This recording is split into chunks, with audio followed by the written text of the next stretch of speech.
Before we begin, tell me where you're watching from today. A retired firefighter heard a woman screaming from a lonely swamp. He thought he was responding to another rescue, until her first words made his blood run cold. "He thought I wouldn't survive." What Ethan uncovered that morning wasn't just an attempted murder. It was a secret buried for years, a missing woman everyone had forgotten, and a powerful man who believed the truth would never come to light. Stay with me until the end, because this story proves that sometimes one act of courage is all it takes to expose a lifetime of lies. The first cold breath of autumn drifted across the marsh before the sun could find the water. For most people, the season meant football games, bonfires, and leaves turning gold. For Ethan Walker, it meant the beginning of the dangerous months. The reeds dried, the wind shifted. One careless spark could erase an entire forest. That was something a firefighter never truly forgot, even after retirement. Every morning, long before daylight reached the treetops, Ethan followed the same routine with almost military discipline. He lit the wood stove, brewed black coffee strong enough to sting the throat, checked the weather radio, then walked outside to breathe the air before the world woke up. 46 years old, broad-shouldered with silver beginning to creep through his dark beard, Ethan carried himself like a man who still expected an emergency around every corner. Some habits never burned away. His cabin stood alone at the edge of endless woods, surrounded by towering pines, shallow wetlands, and forgotten service roads that most people no longer remembered existed. The nearest town was nearly 30 minutes away. That distance suited him just fine. Silence had become easier than conversation. 8 years earlier, he had been one of the department's most respected rescue captains. He had pulled children through burning hallways, dragged strangers from overturned vehicles, carried elderly couples through collapsing roofs. He had saved hundreds. But the only life that mattered to him had slipped through his fingers on a rainy October evening. His wife, Hannah, had died in a house fire while he was responding to another emergency across the county. Everyone had called it cruel timing. Ethan had called it failure. Retirement came less than a year later. People assumed the nightmares had finally driven him away from the job. They weren't entirely wrong. Now his mornings belonged to quiet patrols instead of fire engines. He kept an old utility ATV in the shed, stocked with ropes, medical supplies, a rescue harness, bolt cutters, and enough emergency equipment to respond if hikers or hunters ever got themselves into trouble. The state no longer paid him to do it. He simply couldn't stop being who he had been. That morning, a thin layer of fog floated over the marsh like pale smoke. The water was still. Too still.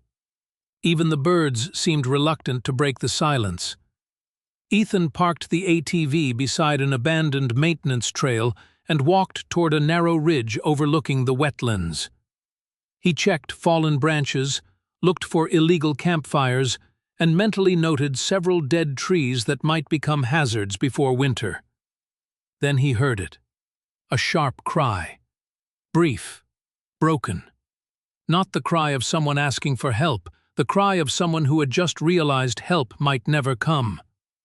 Every muscle in Ethan's body tightened. His heartbeat didn't race. Years of emergency response had trained something deeper than panic. Everything inside him became frighteningly calm. He turned toward the sound. Another noise. Branches snapping, wet soil sliding, then silence. He ran. The forest rushed past in blurred shades of gray and green. Low branches whipped across his face. Mud splashed over his boots as he cut between cypress trunks and patches of standing water. Halfway there, instinct made him glance down. Fresh footprints. One set small, running, the other much heavier. The stride was longer, purposeful, following. Ethan didn't stop. The trees suddenly opened onto a steep embankment overlooking the marsh. His stomach dropped. A woman clung desperately to exposed roots halfway down the muddy slope. One leg had already disappeared into thick black muck that slowly pulled her deeper every second. Blood mixed with mud across her forehead. Her coat was torn at one shoulder, and every attempt to climb only sent more earth sliding beneath her. She looked up. Their eyes met. There was terror there. But something else lived behind it. Resignation. The expression Ethan had seen too many times on people trapped inside burning buildings when they believed no one was coming. "I'm here!" he shouted. "Don't move!" She tried anyway. The soaked ground collapsed another foot beneath her. The marsh answered with a wet, sucking sound. Without hesitation, Ethan pulled the rescue rope from his pack, wrapped one end around the trunk of a sturdy pine, clipped the other around his waist, and lowered himself onto the unstable slope. The mud shifted immediately. One wrong move, both of them would disappear. He ignored the risk. Training overruled fear. It always had. "I'm Ethan," he called, forcing his voice to stay steady. "Listen to me!" She couldn't answer. Only a ragged breath escaped her lips. "Look at me!" She did. "You're getting out of here!" Slowly he crawled lower, testing every handhold before trusting it. Mud swallowed his boots nearly to the ankle. Cold water seeped through his jeans, but he kept moving until he could reach her. "Give me your arm." Her fingers slipped. For one horrifying second, her entire body dropped another few inches. Ethan lunged. His hand caught her wrist.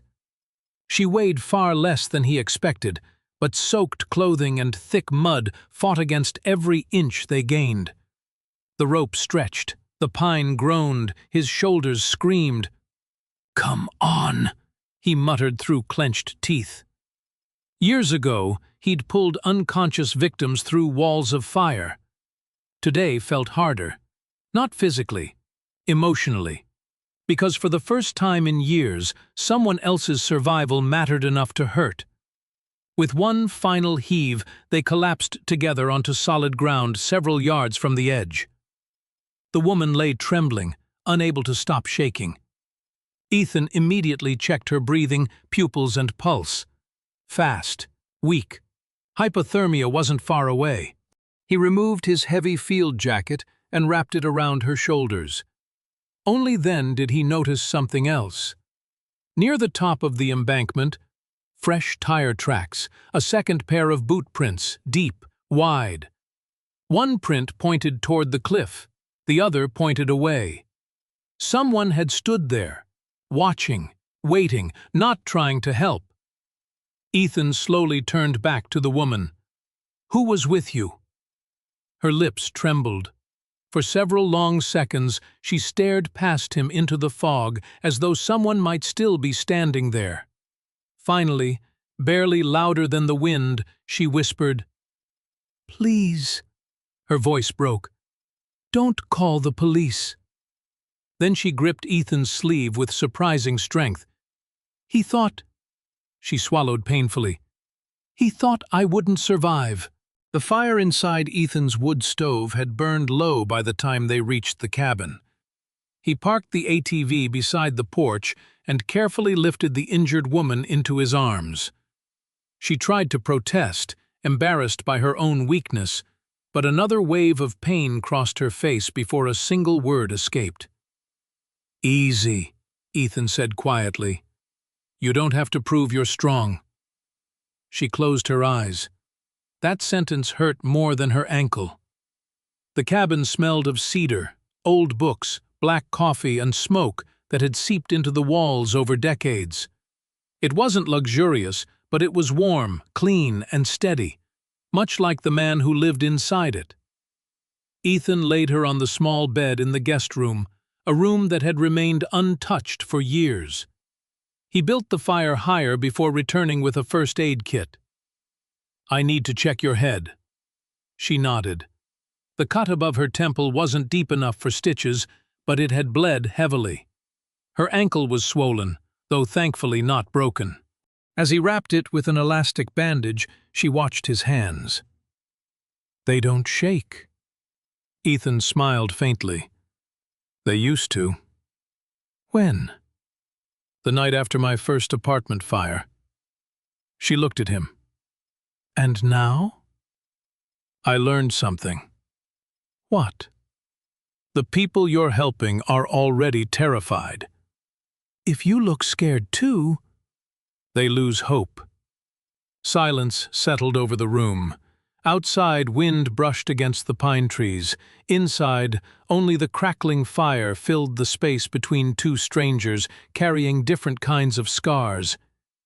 Ethan handed her a steaming mug. No sugar. It's all I've got. She wrapped both hands around it, absorbing the warmth. I'm Claire. Ethan. Another pause. He wasn't the type to pry into people's lives. Years as a firefighter had taught him something important. People talked when they were ready, not when they were questioned. Nearly 5 minutes passed before Claire finally whispered, I wasn't hiking. I figured. I came here because someone called me. Ethan leaned against the kitchen counter without interrupting. A woman. I'd never heard her voice before. She said she had documents that belonged to my grandfather. What kind of documents? Property records. She looked into her coffee. My family's land. Ethan waited. It belonged to my grandparents first. Then my grandfather. When he died, everything was supposed to become mine. She laughed bitterly. Funny. I never cared much about the land until everyone else suddenly wanted it. What changed? My divorce. The word came out flat, emotionless, almost practiced. My ex-husband's name is Logan Pierce. Ethan recognized the name immediately, not personally, from advertisements, real estate developments, commercial buildings, charity galas.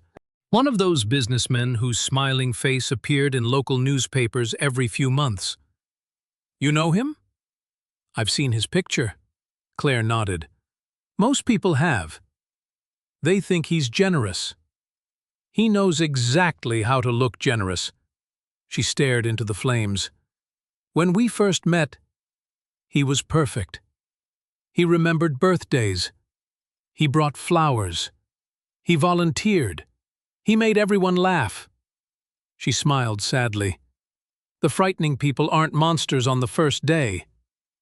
They become monsters one small decision at a time. Ethan listened without speaking. He never hit me. Not once. But somehow, I spent years apologizing for things that weren't my fault. If dinner was cold, I apologized. If traffic made him late, I apologized. If business went badly, I apologized. She looked almost embarrassed. I didn't even notice it happening. It happened slowly. Like winter. You don't wake up one morning buried in snow. It falls 1 inch at a time. Ethan understood that comparison better than she knew. Grief had worked exactly the same way. So why leave? He asked softly. Claire looked toward the window where the forest disappeared beneath gathering fog.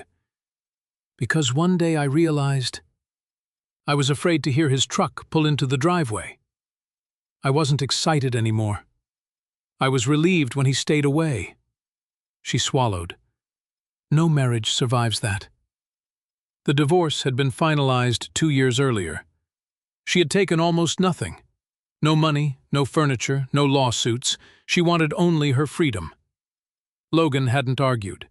He'd smiled. Then he'd said something she would never forget. You'll come back. Women like you always need someone stronger. She never returned. Instead, the phone calls began, first friendly, then persuasive, then demanding. Logan suddenly became obsessed with her grandfather's land. a forgotten stretch of forest surrounding an old lake. He claimed developers were interested. He offered to help. He insisted she couldn't manage the inheritance alone. When she refused, the conversations became colder. He knew exactly how to make threats sound like advice. Ethan frowned. "So why come alone today?" Claire lowered her eyes. "Because I thought, if those documents existed, they might explain why he wanted the property so badly." The room fell silent again. Something still didn't fit. If this woman wanted to help, why choose the marsh? Claire's fingers tightened around the mug. "I've been asking myself the same question." Then she remembered something. "When I parked my car, I thought I saw someone watching from the trees. I couldn't make out the face. I assumed I was imagining it." She wasn't. Ethan already knew. The footprints proved that. The tire tracks proved that. Someone had waited there before she arrived. Not after. Before. A trap. Suddenly a low growl echoed from outside. Both of them froze. Claire's face drained of color. The growl became louder, not angry, warning. Ethan slowly stood. "What is it?" "The stray." "What stray?" Instead of answering, he walked to the porch. Waiting there stood the scruffy, mixed-breed dog that had wandered onto his property nearly 3 months earlier after a wildfire swept through the forest. Its reddish-gray coat was patchy. One ear had been torn. Several old burn scars showed beneath its fur. The dog never barked without reason. Now it stood perfectly still. Staring toward the dirt road, its body rigid, hackles raised. Ethan followed its gaze.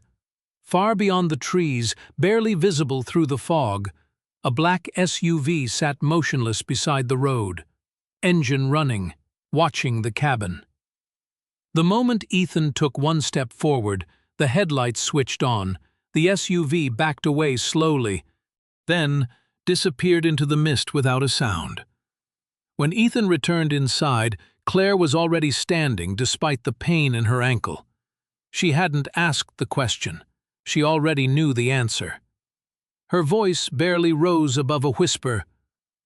"Was someone there?" Ethan met her frightened eyes, then gave the only honest answer he could. "Yes." He paused. "And whoever it was already knows you survived." Sleep never truly came to Ethan that night. He lay on the worn leather couch beside the dying fire, listening to every sound the woods offered. Wind moving through pine needles. Tree branches scraping the roof. The distant call of an owl. None of those sounds bothered him. It was the silence between them that did. Years in the fire service had taught him a lesson no academy ever mentioned. Disasters rarely announced themselves loudly. Sometimes they arrived quietly, already standing outside the door. Just before dawn, he rose, added another log to the stove, and quietly checked on Claire. She was asleep for the first time since he'd found her. Even in sleep, her hands were tightly closed around the edge of the blanket, as if letting go of anything had become impossible. Ethan quietly shut the door. Outside, the air smelled of wet leaves and cold earth. His unexpected companion was already waiting on the porch. The stray dog sat perfectly still, watching the tree line. 3 months earlier, Ethan had discovered the animal wandering through the aftermath of a wildfire. Half-starved, burned along one shoulder, one ear permanently torn, it had refused to let anyone near it for nearly a week. Neither of them had chosen each other. They had simply stopped being alone. Ethan poured fresh water into the dog's bowl. "You've got better instincts than I do." The dog flicked one ear, almost as if it understood. Instead of eating, however, it suddenly stood. Its nose lifted into the morning breeze. Then it trotted away from the cabin. Not toward the road, toward the woods behind the property. Ethan frowned. "What's gotten into you?" The dog glanced back, waited, then walked farther. That wasn't normal. Usually the animal never wandered more than 100 yards from the cabin. Today it seemed to be leading him somewhere. Curiosity won. Ethan grabbed his jacket and followed. Morning sunlight filtered through the tall pines in pale ribbons, cutting across blankets of moss and fallen needles. The forest remained damp from the previous night's fog. The dog never ran. It simply kept looking back every 20 feet to make sure Ethan hadn't stopped following. "You really want me to see something?" 5 minutes later, they reached an enormous white oak that stood alone on a small rise overlooking a narrow stretch of marsh. The dog circled the tree twice, then began digging. Not playful scratching, desperate digging. Mud flew behind him, leaves scattered across the ground. "What is it?" Ethan knelt beside him. At first he saw nothing. Then his fingers struck metal. A dull clang echoed beneath the soil. His pulse quickened. Someone had buried something here. He used a folding shovel from his emergency pack, carefully clearing away wet dirt until the corner of an old military-style ammunition box appeared beneath tangled roots. The metal container was rusted, recently buried. The soil hadn't fully settled around it. Someone had hidden it in a hurry. Ethan carried the box back to the cabin. Claire was already awake. The moment she saw the mud-covered container resting on the kitchen table, confusion replaced exhaustion. "What is that?" "I think we're about to find out." The lock had rusted almost completely through. One firm strike from a hammer snapped it open. Inside lay several items wrapped carefully in heavy plastic. The first bundle contained photographs. Old ones. Most had faded around the edges. Claire slowly picked up the first picture. A young woman stood smiling beside an old farmhouse. Dark hair, bright green eyes, maybe 30 years old. She looked genuinely happy. The second photograph made Claire stop breathing. The same woman, standing beside Logan Pierce, his arm wrapped comfortably around her shoulders. He looked younger, but it was unmistakably him. There was another detail, a wedding ring. Claire whispered, "He never told me this picture existed."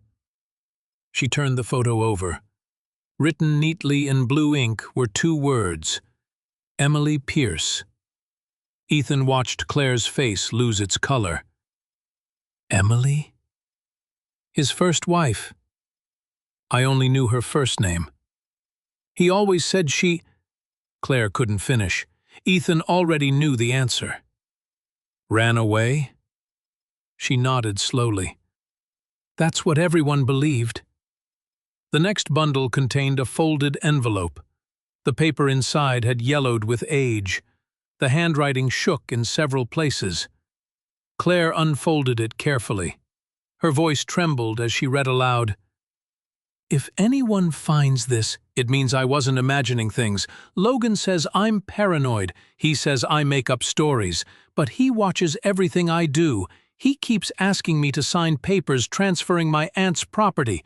When I refuse, he smiles. That scares me more than when he yells. Claire stopped. Her eyes filled with tears. Ethan quietly continued reading.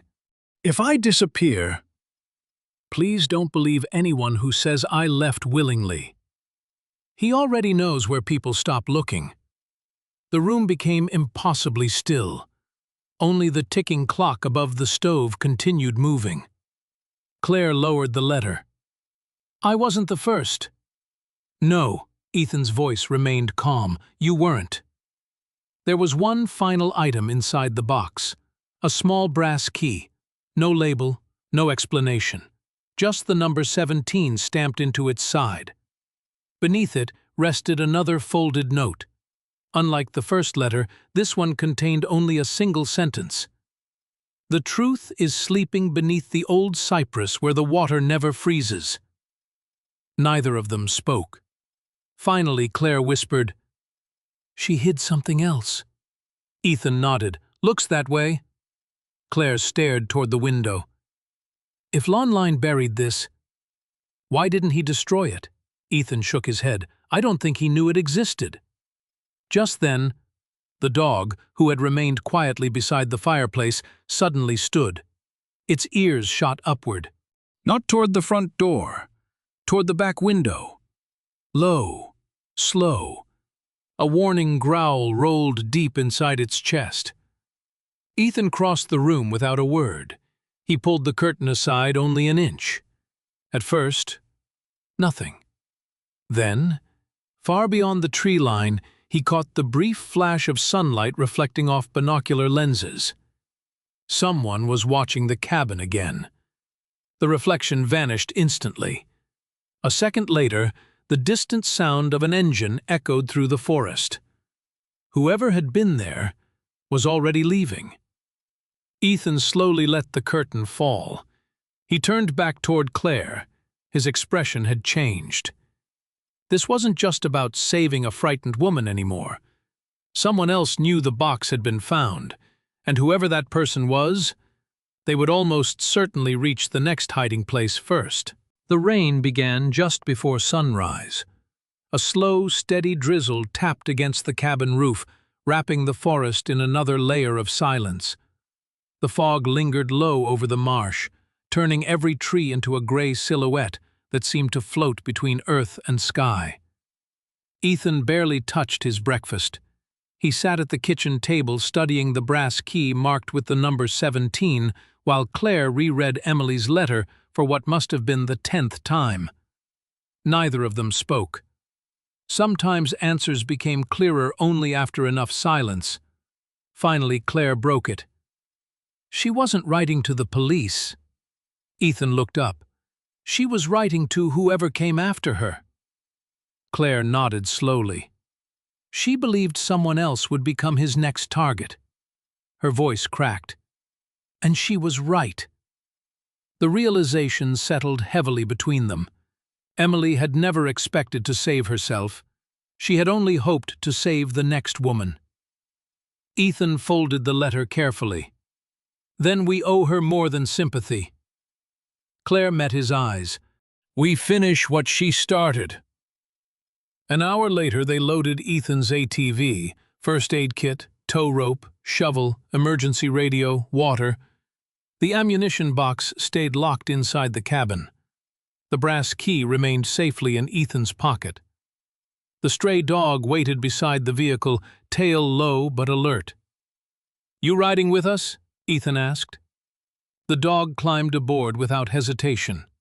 Claire smiled for the first time since the marsh. He really has adopted you. I think he just tolerates me. No, she shook her head. He trusts you. Ethan looked away. Trust. That word still felt heavier than any rescue equipment he'd ever carried. The old cypress stood nearly 2 miles deeper into the wetlands. Few people ever ventured that far. The ground became softer with every 100 yards, forcing Ethan to leave the ATV behind. From there, they continued on foot. The forest changed. The pines gave way to ancient cypress trees draped in long curtains of Spanish moss. Pools of black water reflected the gray sky without a ripple.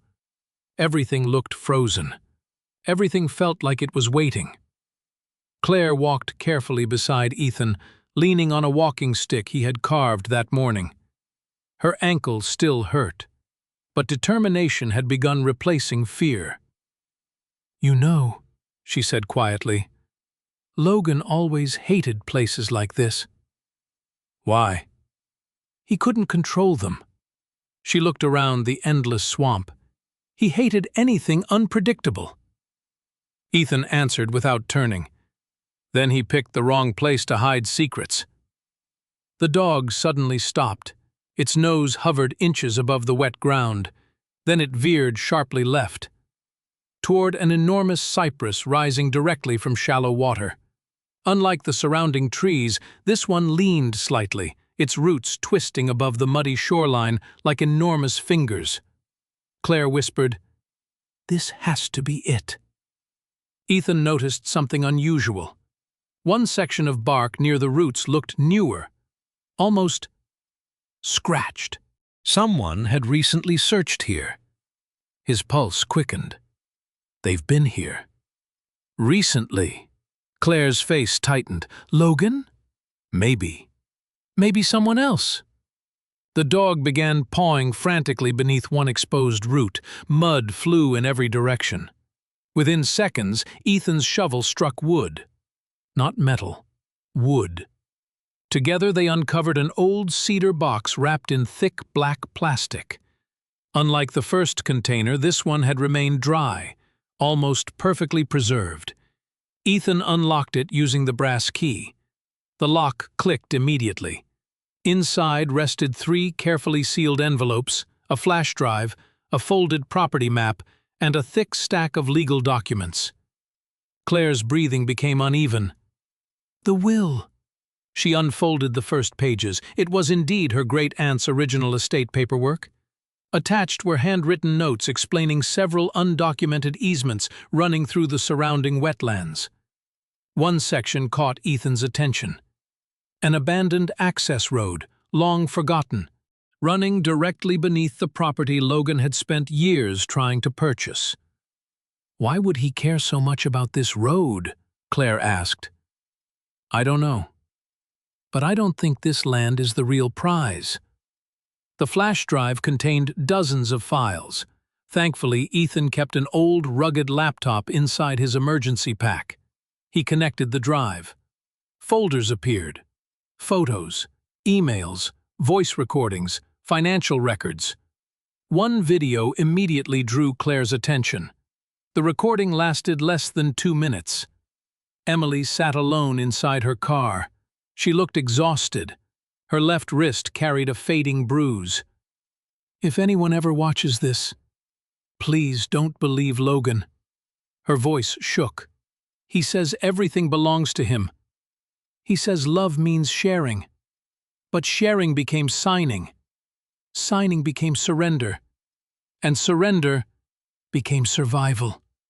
Tears filled Claire's eyes. Emily continued, He keeps asking me to transfer the property. I said no. Yesterday he smiled. I've learned that smile means he's already made a decision. The recording ended abruptly. Nobody moved. Ethan closed the laptop. He didn't just threaten her. He planned everything. Claire opened another folder. Bank statements, property transfers, scanned powers of attorney. Every document pointed toward the same pattern. Women inherited property. Soon afterward, ownership quietly changed hands. The signatures appeared genuine, but several dates didn't make sense. Some paperwork had been processed after Emily supposedly disappeared. Ethan frowned. Someone helped him. Claire nodded. A lawyer? Maybe. Or a notary. Someone inside the system had protected Logan for years. A deep engine growl echoed through the marsh. Both froze. The sound wasn't close, but it was getting closer. Ethan immediately shut the laptop. Pack everything. Claire didn't ask questions. Years of teaching had shown her how people behaved when they truly understood danger. She moved quickly, silently. The dog suddenly growled toward the narrow dirt trail. A black pickup emerged between the trees. Not close enough to identify. Close enough to know they had company. The truck slowed, stopped. Its engine idled. No one stepped out. Whoever sat behind the windshield simply watched. Watching the cypress. Watching them. Claire whispered, They found us. Ethan didn't answer. Instead, he calmly slipped the flash drive into his jacket. The original documents disappeared beneath his waterproof pack. Then he picked up the cedar box. Stay behind me. What are we going to do? Ethan never took his eyes off the truck. We're leaving. And we're not taking the main trail. The truck remained motionless, almost patient, as if whoever waited inside already believed there was nowhere left for them to run. Then, the driver's door slowly opened. A tall man stepped out. Even from nearly 100 yards away, Claire recognized the way he stood before she could see his face. Her entire body stiffened. Her voice became barely audible. "Ethan." "That's Logan." Neither Ethan nor Claire moved. The marsh had become so quiet that even the rain seemed to hesitate. Nearly 100 yards away, Logan Pierce stood beside his black pickup, one hand resting casually on the open driver's door. He wasn't shouting. He wasn't rushing toward them. He simply watched. It was the confidence that unsettled Ethan the most. Fire taught him to recognize danger by behavior, not appearance. The most dangerous buildings were often the ones that looked perfectly stable before collapsing. Logan reminded him of those buildings, perfectly composed, beautifully constructed, ready to kill. Claire's breathing became shallow. "He always does that," she whispered. "What?" "He waits." Ethan kept his eyes on Logan. "He wants you frightened." Claire nodded. "He thinks fear makes people predictable." Ethan slowly zipped the backpack containing the flash drive and Emily's documents. "Then today he'll be disappointed."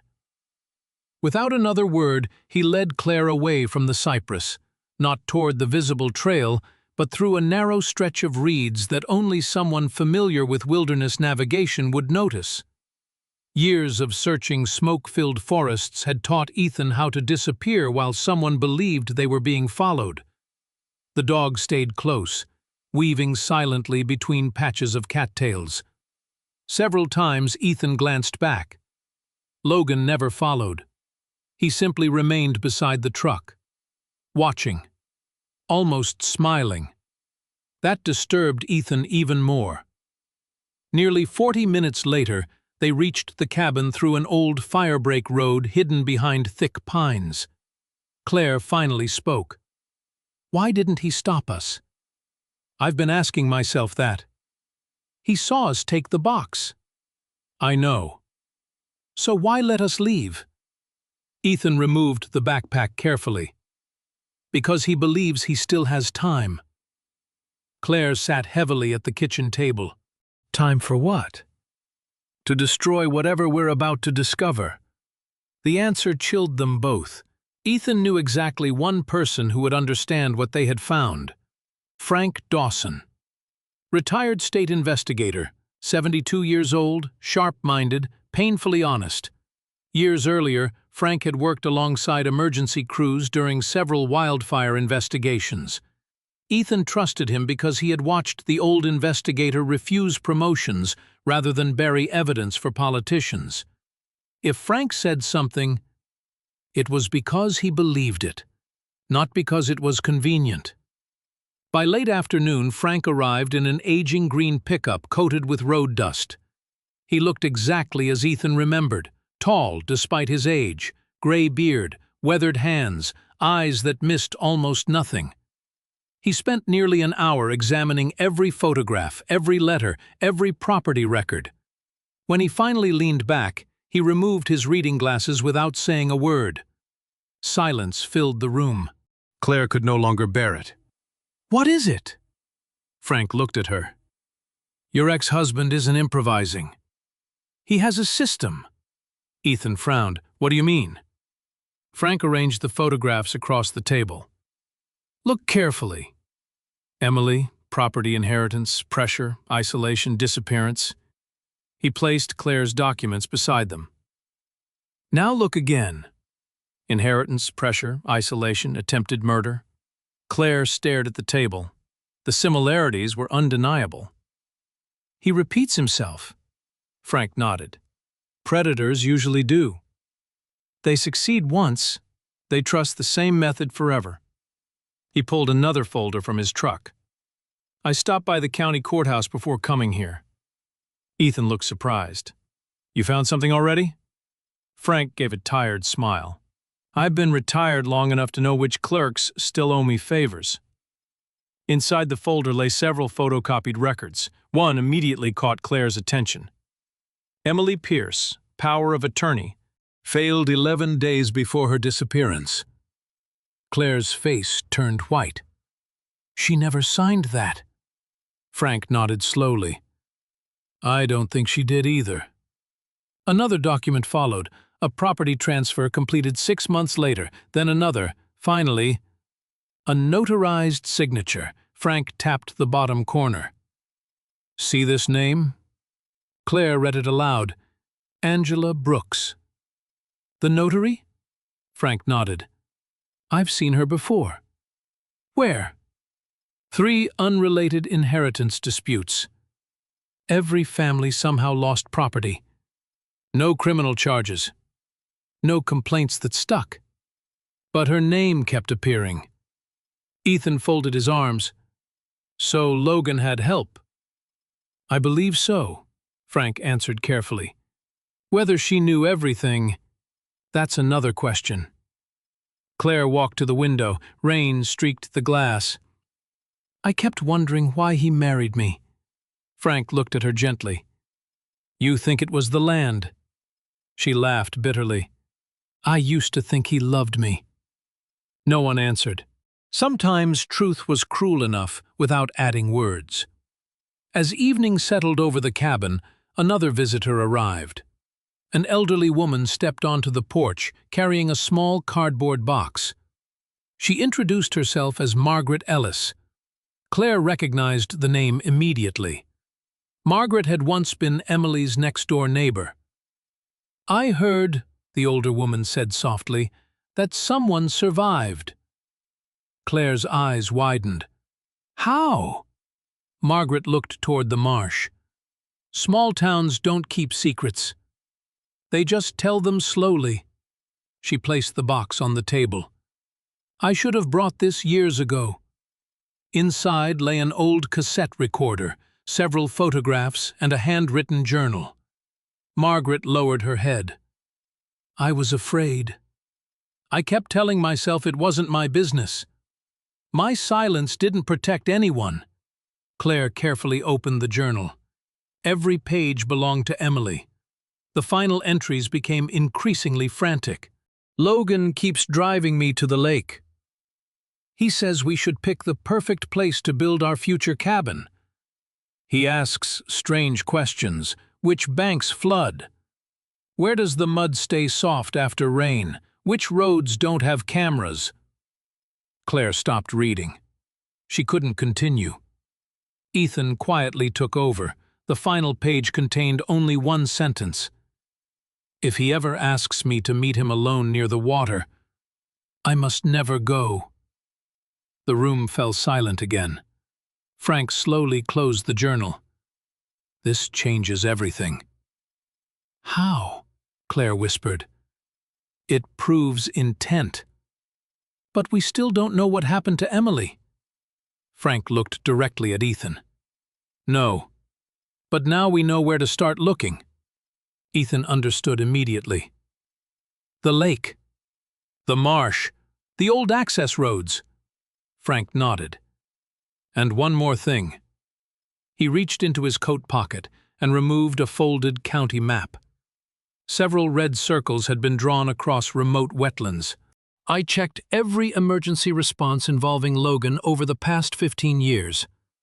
Claire leaned closer. What are those? Frank's voice became unusually quiet. Places where women disappeared or nearly died. The room grew colder. Ethan counted them. 1, 2, 3, 4, 5. Claire slowly covered her mouth. There can't be that many. Frank didn't interrupt. His silence confirmed what neither of them wanted to believe. Then the stray dog suddenly barked. Not once, twice, sharp, urgent. Ethan stepped outside. Fresh tire tracks had appeared in the mud beside the road. They hadn't been there an hour earlier. Someone had driven past the cabin, stopped, then left again. When Ethan returned inside, he didn't hide the truth. He knows we're digging. Frank nodded grimly. So we don't have much time. Claire looked between the two men. What do we do now?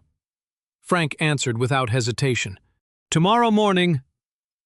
We take everything to the state attorney's office. He paused. But understand this. If Logan realizes we're leaving with this evidence, he won't let the trip be easy. The fog arrived before dawn, swallowing the road until it seemed the world ended 20 feet beyond the windshield. Ethan had seen mornings like this before. Years ago, his fire engine had crawled through smoke so thick that every decision had meant the difference between bringing people home or writing letters to their families. Fog demanded the same respect. It hid danger without changing it. Inside the cabin, no one spoke much. Frank carefully arranged 3 identical manila envelopes across the kitchen table. The originals stay with Ethan. He slid the second envelope toward Claire. Copies. The third remained in his own weathered leather bag. If one of us loses everything, the other 2 keep the truth alive. Claire looked from one envelope to another. It feels like we're preparing for a war. Frank didn't smile. We are. Only this one happens inside courtrooms. Ethan checked the pistol-sized emergency flare launcher mounted beside the driver's seat of his truck. Not a weapon. A rescue tool. Old habits again. Then he secured the metal ammunition box containing Emily's flash drive beneath the rear seat. The dog climbed into the back before anyone invited him. You really aren't staying behind, are you? Ethan asked. The dog simply curled beside the toolbox. Frank chuckled quietly. I've met deputies with less loyalty. For the first time in days, Claire almost laughed. They left just after sunrise. Frank drove ahead in his faded green pickup. Ethan followed several hundred yards behind.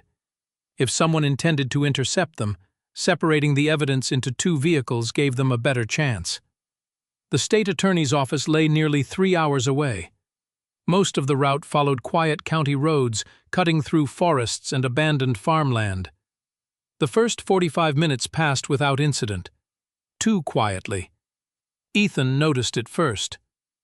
No traffic. Claire looked up. What? Think about it. This road usually has logging trucks, delivery vans, farm equipment. Where is everybody? She hadn't noticed. Now she couldn't stop noticing. Nothing moved, only fog, only silence. Frank's brake lights suddenly flashed. His pickup slowed, stopped. Ethan eased to a halt nearly 50 yards behind. Ahead, a black SUV blocked the narrow road, parked sideways, no room to pass. Claire's breathing caught. No. The driver's door opened. Logan Pierce stepped out alone. He wore a charcoal overcoat and leather gloves despite the mild weather. He looked exactly like every successful businessman whose photograph appeared beside charity donations. Calm, confident, perfectly respectable. Only his eyes betrayed him. Cold, patient, certain, he slowly raised one empty hand. I'm not here to fight. Frank climbed from his truck first. You've got 30 seconds. Google ignored him completely. Instead, he looked past Frank toward Claire.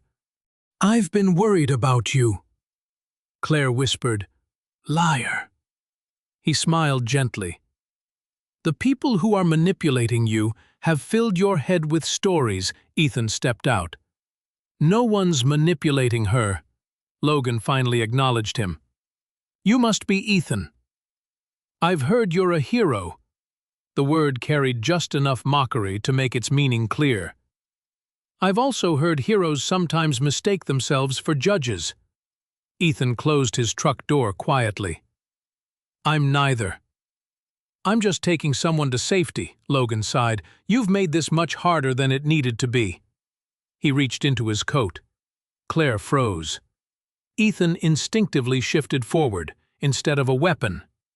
Logan produced a folded document. The settlement agreement. Claire stared. I'll sign over everything. The divorce is finished. I'll even walk away from the property. I don't want your land. I only want the lies to stop. Frank barked a short laugh. You expect us to believe that? Logan looked almost disappointed. You see? They've convinced you I'm a monster. Claire's voice trembled. What about Emily? The smile disappeared, only for a second, barely noticeable. But Ethan saw it. What about her? You know exactly what. Logan slowly folded the paper again. Emily struggled. She made unfortunate choices. Sometimes people disappear because they can't live with themselves. Claire stepped forward. You killed her! The words echoed across the empty road. Logan didn't deny it. He didn't admit it either. Instead, he asked quietly, Can you prove that? Ethan watched his face carefully. Not anger, not fear. Calculation.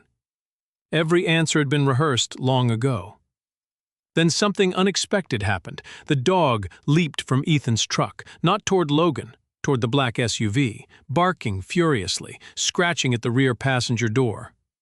Logan's composure cracked. Get that mutt away from my vehicle! It lasted less than a second, but Frank noticed too. So, he murmured, there's something in there. Logan moved quickly for the first time, too quickly. He hurried toward the SUV. Ethan immediately intercepted him. The two men stopped barely 6 feet apart. Logan wasn't especially large, but confidence made him seem taller.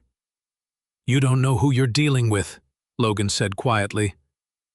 I've heard that sentence before, Ethan answered calmly. Usually from men being arrested. Logan's expression hardened. You think this is about one frightened woman? No, Ethan replied. I think it's about every frightened woman. For the first time, real anger flashed across Logan's face. Before either man could move farther, another engine echoed through the fog, fast, approaching from behind. State police? Everyone turned. A dark sedan burst through the mist.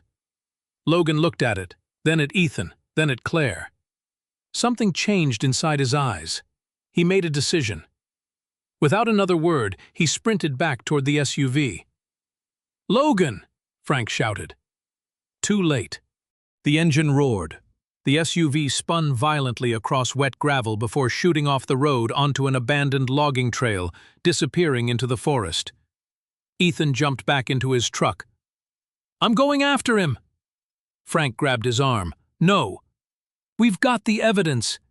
Ethan, that's the mission. Years of emergency service fought against instinct. Every part of Ethan wanted to pursue. Every rescue he had ever led demanded action.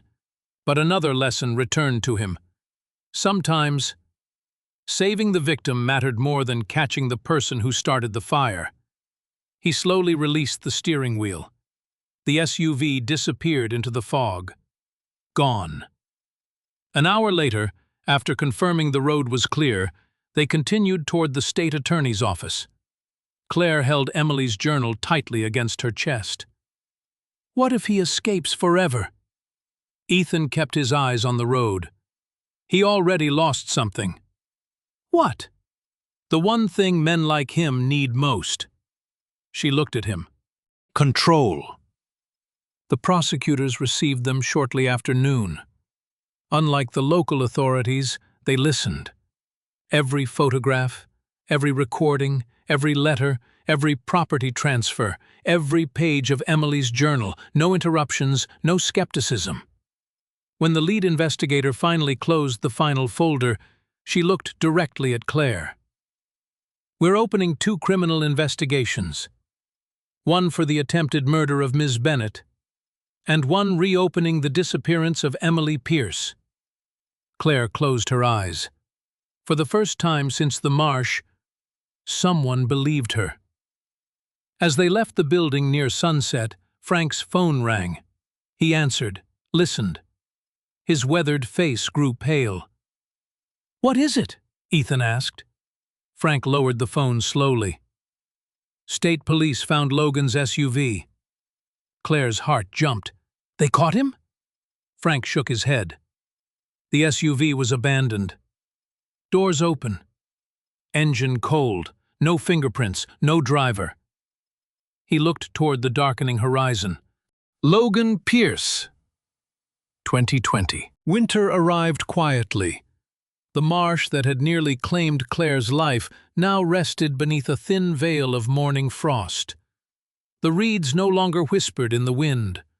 The water reflected a pale sky so perfectly that earth and heaven seemed to meet without a border. Ethan stood on the cabin porch with a mug of coffee warming his hands. For the first time in years, he realized he had slept through an entire night without waking from a nightmare. Healing, he had learned, did not arrive like a sunrise. It arrived one peaceful morning at a time. 3 months had passed since the state attorney's office accepted the evidence. The investigation spread farther than anyone had imagined.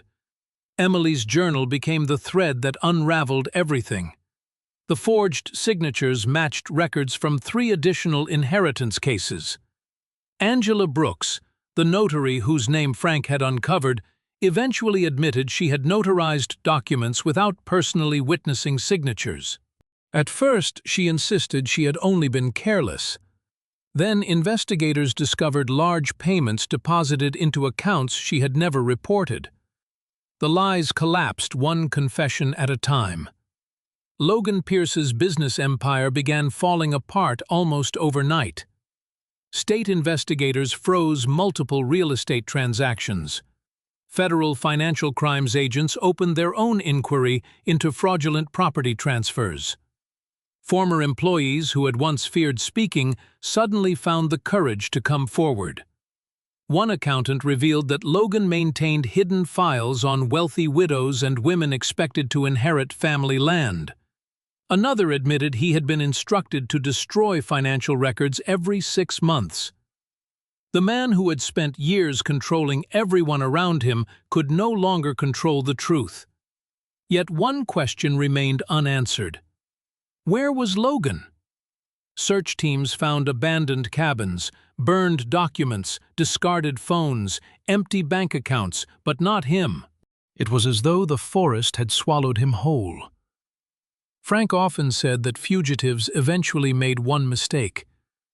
They always believe they're smarter than time, he reminded Ethan. And time never loses. Claire chose not to wait for that day before rebuilding her own life. She returned to teaching. The first morning she walked back into her classroom, she expected whispers, pity, questions. Instead, one little girl quietly handed her a folded drawing. It showed a large tree beside a blue lake. 2 birds sat on one branch. Underneath, written in careful handwriting, were 6 simple words. Everyone deserves a safe place home. Claire cried after school that afternoon, not because she was broken, because she finally believed she could become whole again. Several weeks later, the probate court officially restored ownership of her family's property. Standing beside the lake her grandfather had loved, Claire looked over the untouched fields stretching toward the tree line. This place almost became a reason someone died. Ethan nodded. What will it become now? She smiled. A reason someone survives. Together they transformed the old farmhouse into a small retreat for women escaping abusive relationships. The first guests arrived before spring. No cameras, no grand opening, no speeches. Just quiet rooms, warm meals, locked doors, and people who finally felt safe enough to sleep. Above the entrance hung a modest wooden sign. Emily House. Claire insisted on the name. She saved me, she told Ethan. She just never got to meet me. The stray dog became something of a local legend. Children from nearby communities visited the property simply to throw sticks for the scarred old companion who never seemed to leave Ethan's side. Claire finally convinced Ethan the dog deserved a real name. What about Ash? She suggested. Ethan looked toward the fireplace. Because of the wildfire? Claire shook her head gently. No. Because forests grow again after ashes. He smiled. It was perfect. Ash wagged his tail as if approving the decision himself. One crisp morning in early spring, Ethan and Frank stood outside the county courthouse after another hearing. Reporters crowded the entrance. News cameras waited for attorneys. Frank slipped his hands into his coat pockets. "You know, you could have walked away the day you pulled her out of that marsh." Ethan watched people hurry past. "I thought about it." "I know. What changed your mind?" Ethan didn't answer immediately. His eyes drifted toward firefighters raising an American flag outside a nearby station. "When Hannah died, I convinced myself I failed because I couldn't save everyone." Frank nodded quietly.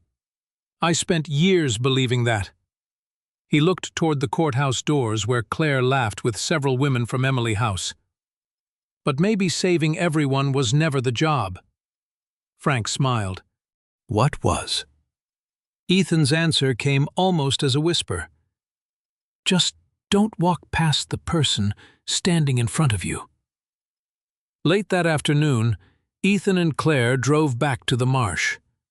Not because they needed answers, because they needed peace. They walked to the same muddy bank where everything had begun. Spring flowers had pushed through the once barren earth. Birdsong filled the air that had once echoed with fear. Claire placed fresh white lilies beside the water. "For Emily." She stood silently for a long moment. "I wish she'd lived long enough to know she wasn't crazy." Ethan rested one hand gently on her shoulder. "The truth knows how to find daylight." They remained there until the sun began sinking behind the trees. As they turned to leave, Ash suddenly stopped. His ears lifted. He stared toward the distant tree line.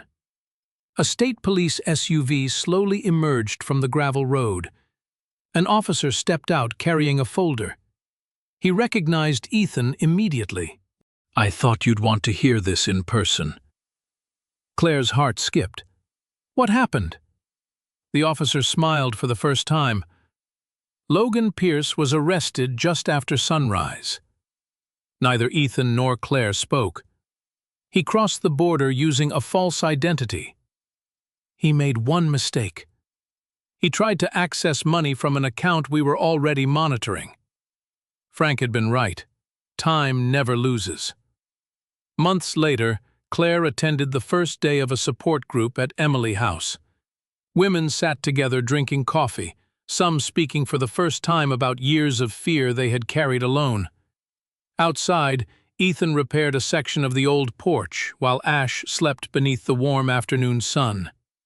He looked across the lake where the wind carried tiny ripples toward the shore. Fire had once taken everything he loved. He had believed the flames left nothing behind but ashes. He finally understood how wrong he had been. Sometimes fire did not exist to end a story. Sometimes it burned away fear until only courage remained.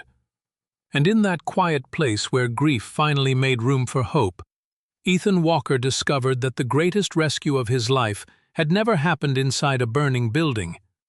It had begun with one frightened voice in the fog and ended by giving countless others a reason to believe that no darkness, no matter how carefully hidden, could keep the truth from finding its way into the light.